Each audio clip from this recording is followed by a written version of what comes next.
Muito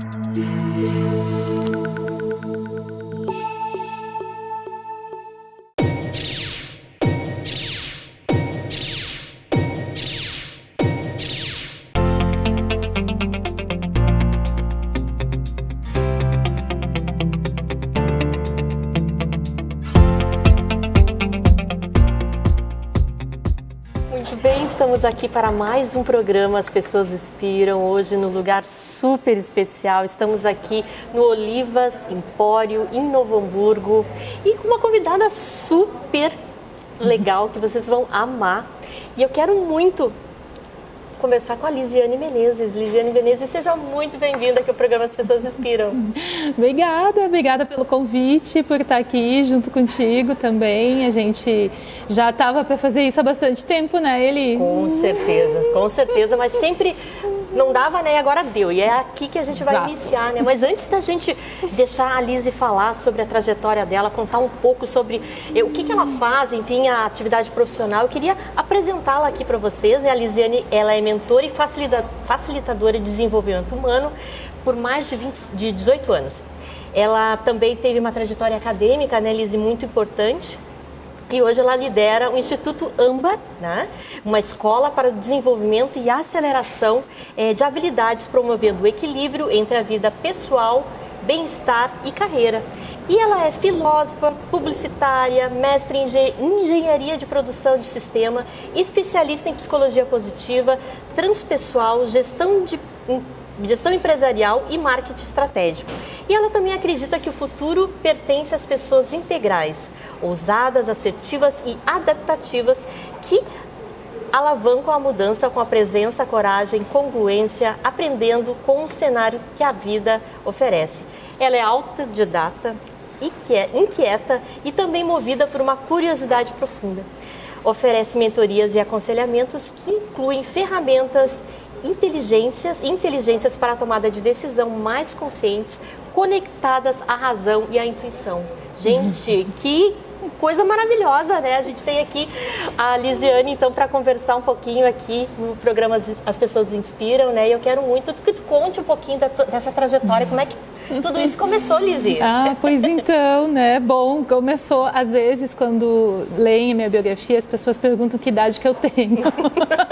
Isso é verdade. Porque, realmente, eu sempre gostei muito de estudar. Eu acho que estudar, para mim, vou dar um exemplo na pandemia, onde muitos de nós nos sentimos muito afugentados e com medo, enfim. Eu tomei uma escolha de começar a fazer graduação em filosofia para relaxar. Nossa, olha só. Então esse é um caminho que sempre me inspirou muito, a educação, tanto para mim quanto para outras pessoas. Eu comecei trabalhando com comunicação. Então, eu comecei fazendo um curso técnico na área da publicidade, né, no Colégio Irmão Pedro, em Porto Alegre. E de lá, com 14 anos, eu já comecei a trabalhar e já entrei no mundo das agências. Na época, a gente não tinha computador, né, era tudo na mão ainda. Então, comecei trabalhando nessa área, depois eu fui migrando, né? Aí chegaram os computadores, né? Eu continuei trabalhando com comunicação. Entrei na universidade e na universidade, então, eu comecei a perceber que além da comunicação, eu tinha outros interesses. E então, ali começou a trajetória da administração, né, propriamente dita. Então, comecei liderando pessoas, fui gerente muito jovem dentro do meio corporativo. E dali, então, fui vendo que gostava muito de trabalhar com pessoas. Certo. Desenvolver pessoas, conhecer pessoas, entender como as pessoas funcionam, minimamente, né? Porque ser humano é um ser complexo, então acho que até é uma arrogância a gente pensar que vai entender tudo, mas de um certo ponto, como contribuir a partir desse estudo. Então foi assim que se compôs uma parte disso que tu leu, e dentro de um processo bem profundo de autoconhecimento mesmo, né? Em 2013, eu começo a fazer uma mudança mesmo, uma migração. Então, porque até ali eu trabalhava, como se fala, com vínculo como seletista, né? Então, você tem uma trajetória. Eu era professora acadêmica e tinha um vínculo como seletista, como gestora, como executiva. Ali, eu começo a rever isso. né? Começo a pensar que existia outro propósito, outro caminho, e nesse desenho, nesse rearranjo, eu começo a empreender.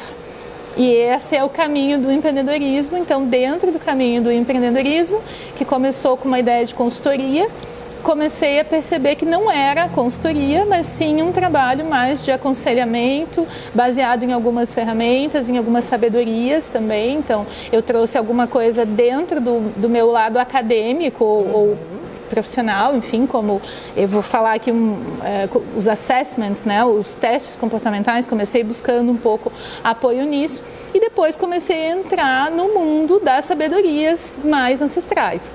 Astrologia, numerologia, visão sistêmica, teoria da complexidade, enfim, aí eu poderia dizer um monte de coisa. Mas, enfim, esse caldeirão, talvez vamos chamar assim, é como hoje constitui o trabalho que eu cheguei, aonde eu estou hoje, né? Então, quando tu me pergunta como é que isso aconteceu, existe uma parte que eu acho que veio de muita inspiração, mas existe uma parte que veio de muita escuta, né? Tanto de mim, do que eu gostava de fazer, do que eu sinto que que é bom para mim, mas daquilo também que é bom para quem está ao meu redor. Eu sou muito atenta a isso, né? O que está acontecendo? Aonde que isso que eu gosto pode contribuir? E como contribuir? Então, é uma parte, né? Também gosto de dizer que assim, ó, eu tenho 48 anos, para deixar isso claro. Sim, meu Deus. Enfim, e eu quero o resto da minha vida, né? Como eu disse, eu quero até 100. Até 48 eu fiz isso, eu quero fazer o dobro até 100. Então, tem mais coisas ainda aí que eu acho que a gente pode fazer, mas esse é o meu jeito de fazer, né? Eu gosto de estudar e transformar a partir do estudo. E eu acho bacana, Liz, assim, quando tu falas, né? Hoje, a gente veio de uma época que a gente ficava ali 5, 10, 15, 20 anos numa empresa, a gente não tinha essa possibilidade de estar se experimentando, né? De estar acolhendo todas esses conhecimentos que estão aí disponíveis no mundo, né? E quando a gente começa a se abrir, né, para esses conhecimentos e vai trazendo isso para a nossa vida, né, muita coisa muda, né? No meu caso, assim, trabalhei 22 anos em bancos também. Chegou um momento que eu achava que também não estava, talvez, agregando como eu poderia agregar no mundo, né? E aí a gente faz uma transição de carreira e tudo mais, né? Tu teve essa experiência também quando tu estavas como professora ou também trabalhando, foi né? Nesse momento. Exatamente. Queria que tu contasse, assim, como é que foi para ti, para as pessoas que estão nos ouvindo aqui, porque às vezes não é fácil, né, Liz, fazer uma mudança, ainda mais uma mudança onde tu fala em intuição, em espiritualidade, em consciência, né? As pessoas não estão preparadas muitas vezes para isso, né? Transição não é para todo mundo. Hoje eu conduzo muitas pessoas em escutas de processos de transição. Eu digo escutas porque não é porque você decidiu que você vai fazer a transição que de fato você fará. Porque é uma travessia. E como toda travessia, você não tem controle muitas vezes desse barco, você tem espaços de escuta. Então, vou dar um exemplo prático. Eu sabia que eu tinha algo a ver com pessoas, mas dentro do mundo das pessoas, você pode fazer muitas coisas, desde terapias integrativas, até um processo terapêutico mais formal, até mentorias, tem um mundo aí dentro, né? Então, a ideia de transição, ela já começa, na minha visão, pela experiência que eu tenho e como eu conduzo nas pessoas, por flexibilidade. Se você já vem para a transição para se engessar, talvez esse não é o seu lugar. Melhor nem começar. Exatamente. Mantenha-se onde está até você querer ser flexível, né? Porque esse lugar, ele é um lugar de desconforto. Para mim, eu recém tinha tido a minha filha, né? E quando eu comecei a fazer a transição, eu tinha uma menina de 1 ano e meio. Esse momento também foi muito pautado por isso. Eu queria um tempo maior de qualidade com a família, com ela. Mas, ao mesmo tempo, eu também via que a minha entrega onde eu estava, ela estava muito limitada. Sim.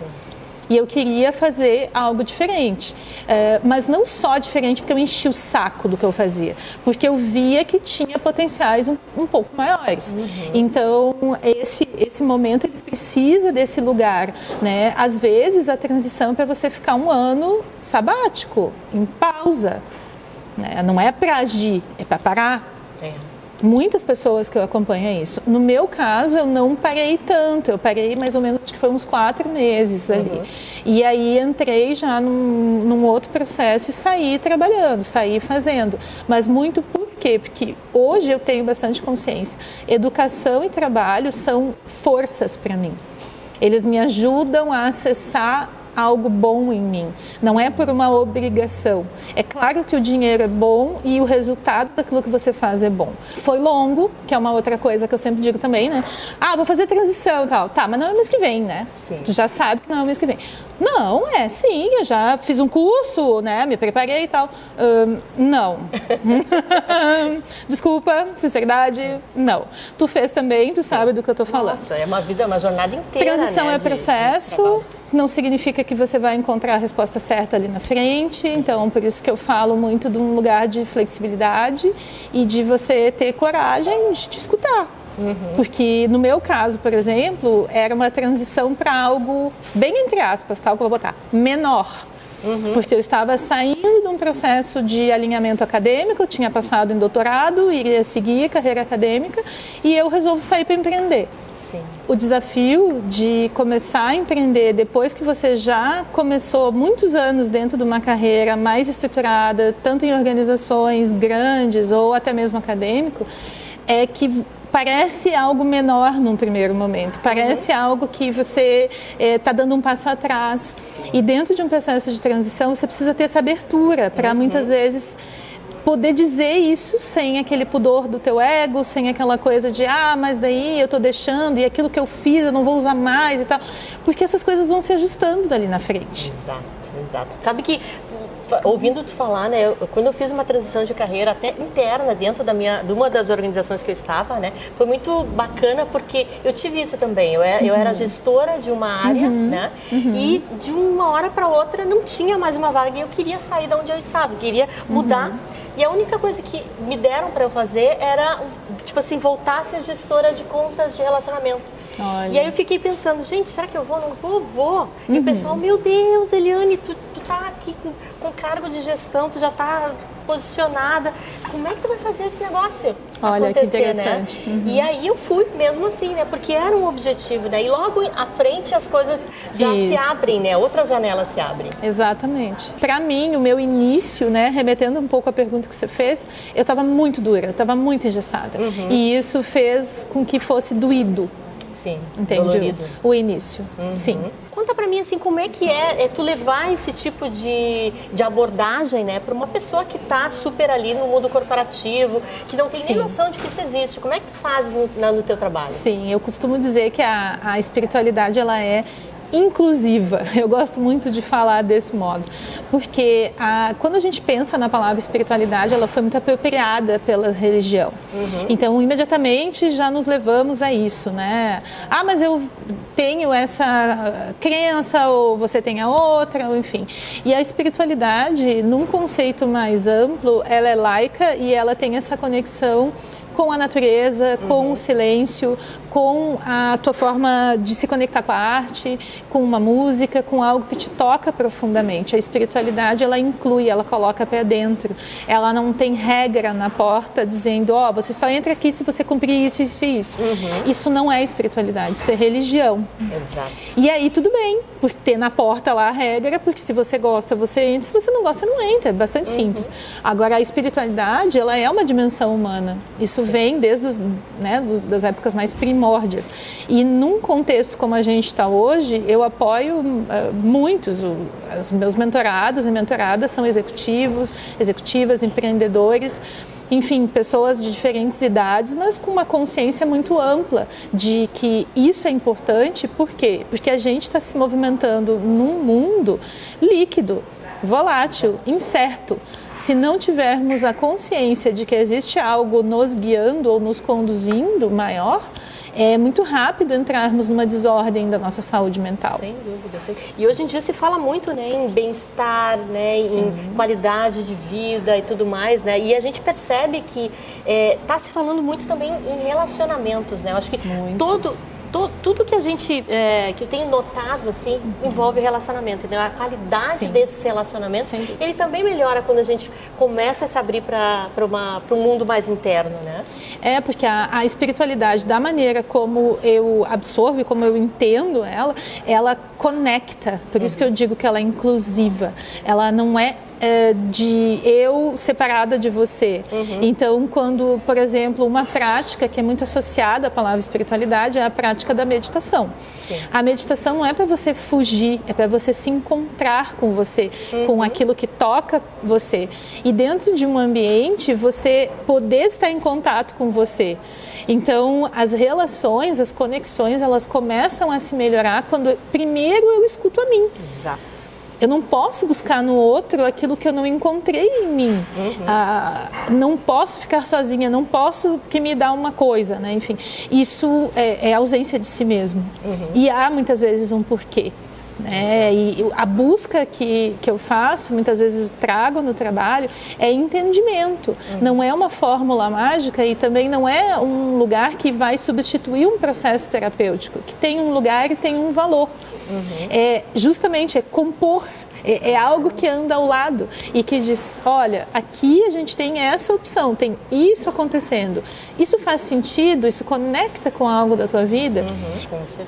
Então, essa é uma conversa que é muito interessante, né? Porque os grandes líderes hoje do nosso mundo são espiritualizados. Se você buscar, eles têm isso. É um diferencial, né? Eu acho que quando a gente pensa no ser humano integral, né?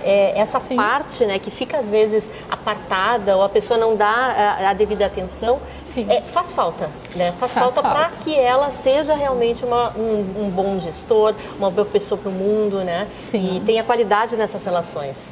O centramento, que eu acho que é uma virtude super importante para quem é gestor, para quem é líder, ele parte da ideia de centro, ele não parte da ideia de A ou B, de polaridade, mas de centro. E centro é espiritual, o centro inclui. Então, esse movimento, até existem hoje muitas... como chamar, literaturas, enfim, que falam de inteligência emocional, inteligência espiritual, inteligência ecológica, enfim, tem N coisas aí que a gente poderia colocar. Mas eu acho que todas elas abraçam a primeira palavra, que é inteligência, e isso pertence ao humano. Exato. Então, esse lugar é o que nos diferencia das outras seres. O poder que nós temos de imaginar, o poder que nós temos de sentir, de se conectar, isso é o que nos move. Então, o primeiro trabalho da espiritualidade, se eu puder colocar assim, é se conectar com isso. Sim, a gente se conectar com essa parte. E às vezes a gente precisa de ferramenta para isso. Exato. E as ferramentas que, na verdade, eu sou cliente aqui da Lise, né? E me chamou muito a atenção, né? Porque eu também não estava tão conectada com esse mundo, né? Quando eu percebi que realmente isso fazia sentido e que isso me melhorou como pessoa, né? E a maneira que tu trazes, queria que tu comentasse assim, como é que tu trazes esse tipo de conceito, que parece assim que às vezes o pessoal tem não, porque vai ser de um jeito ou de outro, mas não, eu faço, por exemplo, mapa astral com a Lise. O jeito que ela traz esse conhecimento para a pessoa que lidera, para a pessoa que quer se conectar, é legal. Então, eu queria que tu comentasse um pouquinho sobre isso. Eu sinto que a forma como eu trabalho tem muito a ver com a base, com a origem desse trabalho mesmo, que era apoiar as pessoas a se entender, a se conhecer e a entender os ciclos que estão ao redor dela. Depois de um certo tempo, a modernidade começou a trazer isso para o fluxo de previsões ou de tendências ou de algo assim. E como em acho que toda carreira, existe aquelas pessoas que levam as coisas para um lugar superficial e as outras para um lugar mais profundo. Eu costumo ser a pessoa que leva um pouco mais para o profundo. Então, quando a gente vai fazer uma leitura de mapeamento, eu vou trazer para você recursos da astrologia, que é o mapa astrológico, recursos da numerologia, que é o mapa numerológico, recursos que vêm lá da antroposofia, que vão falar de ciclos, de setênios, de formas de você estar no mundo e se conectar com esse mundo. Eu vou falar de sistêmica, leis sistêmicas, que vai vir lá das teorias sistêmicas também, que é onde você está na sua família, irmão, pai, mãe, que geração, enfim, que momento. Tudo isso para quê? Para criar uma identidade tua desse momento e esse momento a gente poder posicionar como que tu te sente e o que está vindo na tua direção em termos de fluxo. Então, eu lembrei muito de uma cliente que perguntou há algum tempo atrás, tá, mas isso que tu está me dizendo vai sugestionar a minha história? Como é que vai ser? E eu disse para ela, querida, sugestionados nós somos até pelo sol quando ele sai de manhã. Porque a gente já fica nessa coisa, né? O sol tá vindo, tá vindo, não tá vindo, eu tô feliz, eu não tô... O nosso humor, ele é sugestionado por muita coisa. E o nosso humor influencia muito nas nossas decisões. Então, existem coisas que já nos sugestionam no nosso dia a dia, que nós achamos que tomamos decisões racionais e não tomamos decisões racionais. Exato. Nós tomamos decisões irracionais. O trabalho que eu faço, ele é uma forma, inclusive, de abstrair deste mundo, das rotinas, enfim, do dia a dia, onde a gente consegue dar uns 3 passos para trás e nos ver fora dos ambientes que nos influenciam.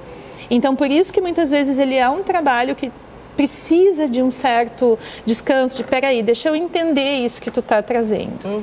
Deixa eu ver, isso 3 meses... 6 meses, 12 meses, qual é o tempo que nós estamos falando? Ele vai falar desse fluxo, mas esse fluxo sem a interferência do seu ambiente, sem a interferência do seu humor, sem a interferência do calor do seu corpo. Entende? Então, essas coisas vão fazer influências no campo, né? Que é uma das sabedorias que eu gosto de falar também, que é o campo mórfico, né? O campo eletromagnético que nos guia, enfim. Sim. Então, é um lugar bem matemático, se eu quiser te dizer assim, muitas vezes é um lugar bem matemático esse que eu habito na espiritualidade, porque eu vou juntando muitos dados, números, fatos, enfim, e gosto que isso tenha esse lugar onde a gente consegue olhar para isso, respirar e dizer, sim, isso me pertence, isso é um fluxo para mim. Mas eu estou cheia de influência, eu tenho filho, eu tenho isso, tudo bem, eu só estou te dizendo que o GPS é esse. Se você não precisa ir agora, não precisa ir correndo. É muito interessante, né? Uma jornada de evolução, porque conhecer, né, estar em contato com o nosso profundo é a maneira que a gente tem hoje de talvez acelerar esse processo de evolução, né, Lise? Sim. E eu queria te perguntar, que a gente já está quase no final do programa, né? Mas mensagens para o futuro, né? Como é que tu te vê nesse momento, né? Daqui para frente, né? Deixar uma mensagem final, tuas redes sociais, tudo que a gente precisa saber para encontrar a Lise aí nos meios digitais. Muito bom. Eu sinto, assim, que esse trabalho, principalmente depois da pandemia, ele vem crescendo, ele vem tomando uma proporção bastante grande. Eu tenho recebido mais executivas, mais empresas, enfim, está realmente numa crescente muito grande, porque a gente vive num mundo com muita incerteza, né? Então, essas incertezas, elas nos geram desconfortos e a gente...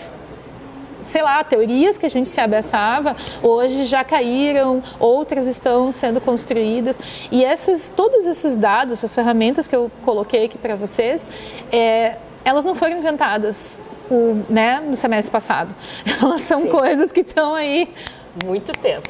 Muito antes da gente achar que sabia, que não sabia, enfim, por aí vai. Então eu vejo que, sendo assim, há espaço, né? Dentro do espaço de profecia, eu acho que não tem espaço nem para mim, nem para ninguém que queira fazer profecia, porque a gente realmente não sabe. Eu acredito que nós estamos num mundo de metamorfose, não é nem de transformação. Então, a metamorfose, ela se abre para o novo, né? E talvez venham coisas ainda muito novas para nós, não só nas pessoas, mas no clima, no planeta, e a gente vai ter que lidar. Então, deixo, né, como um instrumento final, uma coisa que eu gosto bastante de usar, são oráculos. Eu trouxe esse, que é o oráculo que foi desenvolvido pela Andrea Fortes, o nome dele é Costuras. Ele foi desenvolvido pela Andrea Fortes, com a arte da Ale Lago e a curadoria da Juliana Johan Peter. Eu gosto muito dele porque o Costuras, ele trabalha numa lógica onde a gente tem... mensagens, mas a gente também tem perguntas nele.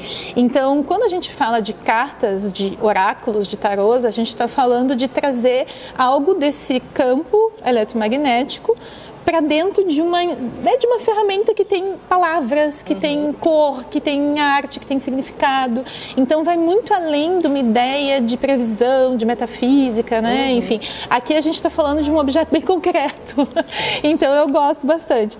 E eu trouxe aqui para a gente fazer, eu vou fazer ao vivo exatamente como eu sempre faço, inclusive ontem eu já fiz da minha semana, enfim, né? E eu deixo a carta junto comigo, como uma mensagem final para todos nós que estamos aqui no programa, né, Eli?